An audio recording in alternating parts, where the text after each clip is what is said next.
بسم اللہ الرحمن الرحیم۔ السلام علیکم دوستو، روزانہ اسلامک واقعات کے لیے ہمارے اس چینل کو لازمی طور پہ سبسکرائب کر دیں۔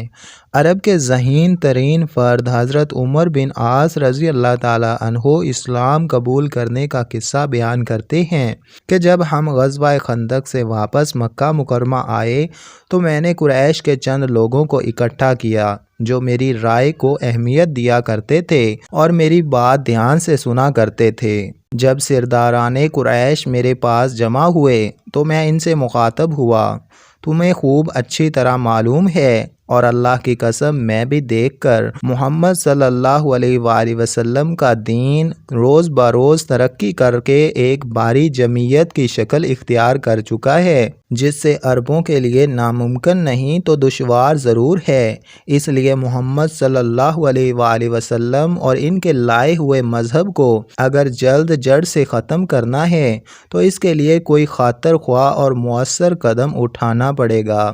اس اقدام میں جتنی بھی تاخیر ہوگی ہمیں اسی قدر نقصانات کا سامنا کرنا پڑے گا، کیونکہ پہلے محمد صلی اللہ علیہ وآلہ وسلم اکیلے ہی اسلام کا کلمہ بلند کرتے تھے، لیکن دیکھتے ہی دیکھتے اب اس کلمے کے ماننے والوں کی تعداد ہزاروں میں پہنچ گئی ہے، اور اگر محمد صلی اللہ علیہ وآلہ وسلم کی روش پر کوئی زبردست قدغن عائد نہ ہوئی تو پھر اس دین کا ڈنکا آفاق عالم بجنے لگے گا، اور اس وقت ہم سب کی پگڑیاں ان کے پیروکاروں کے جوتوں سے روندی جائیں گی۔ اور ہاں، تم لوگ جب میرے پاس اکٹھے ہوئے ہو تو میں اپنی ایک تجویز سے تمہیں آگاہ کر دینا چاہتا ہوں، ممکن ہے تمہیں میری یہ تجویز پسند آئے اور آگے کی جانب قدم بڑھانے میں تم لوگ میری پوری مدد کر سکو۔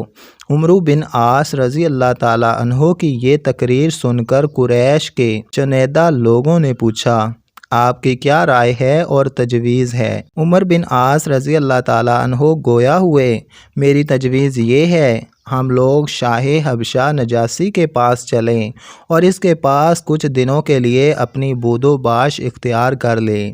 اس دوران اگر محمد صلی اللہ علیہ وآلہ وسلم ہماری قوم پر غالب آ جائے تو ہم لوگ اس وقت نجاشی کے پاس ہوں گے، اور ہماری خوش قسمتی ہوگی کہ ہم محمد صلی اللہ علیہ وآلہ وسلم کے احسان مند ہونے کی بجائے شاہ حبشہ کے احسان مند رہیں گے، اور اگر ہماری قوم غالب آ جائے تو پھر ہماری ناک اونچی تو رہے گی ہی، ہمیں اپنی قوم کی طرف سے خیر و بھلائی بھی پہنچے گی۔ حاضرین نے اس تجویز کو اہمیت کی نگاہ سے دیکھا اور کہا، ہاں، اس تجویز پر بہرحال عمل ہو سکتا ہے، کیونکہ اس میں ہمارا ہی فائدہ ہے، نقصان نہیں۔ عمر بن عاص رضی اللہ تعالیٰ عنہ نے کہا، تو پھر ہمارے پاس کچھ ایسی چیزیں جمع کراؤ جنہیں نجاشی کو بطور ہدیہ پیش کر سکیں، تاکہ وہ یہ ہدیہ لے کر خوش ہو جائے اور ہماری عزت و تکریم کرے۔ ہماری سرزمین کی جو سب سے اچھی چیز نجاشی کے دل کو بھانے والی ہے وہ چمڑا ہے۔ چنانچہ ہم سب نے مل کر نجاشی کو ہدیہ دینے کے لیے بہت سارا چمڑا اکٹھا کیا، پھر ہم اس کے ملک حبشہ جا پہنچے۔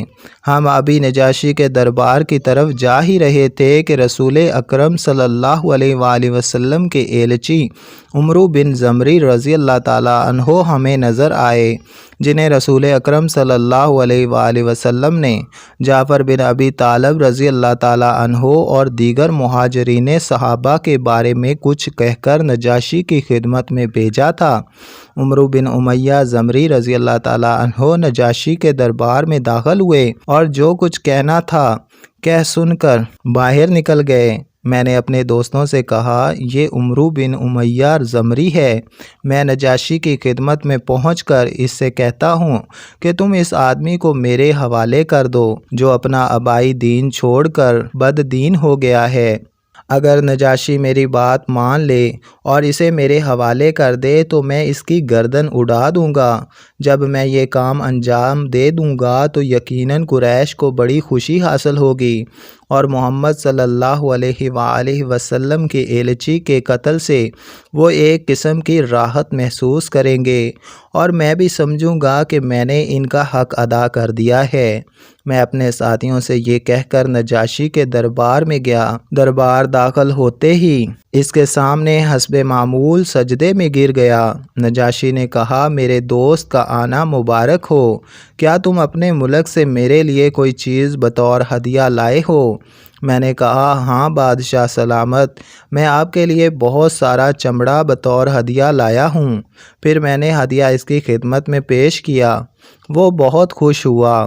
اب میں نے اپنا تیر آزمانا چاہا کیونکہ نجاشی بڑا خوش تھا، اور خوشی کے وقت انسان لوگوں کے بہت کام آتا ہے، اسی لیے میں نے چاہا کہ اپنے مقصد کی بات کہہ ڈالوں۔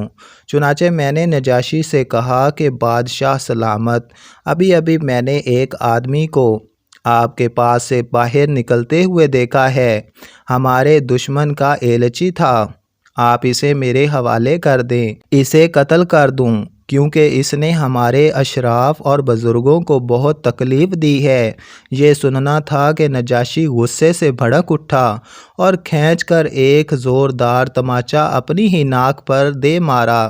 تو میں نے کہا کہ بادشاہ سلامت، اللہ کی قسم، اگر مجھے گمان بھی ہوتا کہ آپ کو میری یہ بات ناگوار لگے گی تو میں ہرگز آپ کو یہ نہ کہتا۔ نجاشی گویا ہوا، کیا تم مجھ سے اس شخصیت کے پیغمبر کو قتل کرنے کے لیے طلب کر رہے ہو جس کے پاس وہی ناموس اکبر جبرائیل علیہ السلام آتا ہے جو حضرت موسیٰ علیہ السلام کے پاس آیا کرتا تھا؟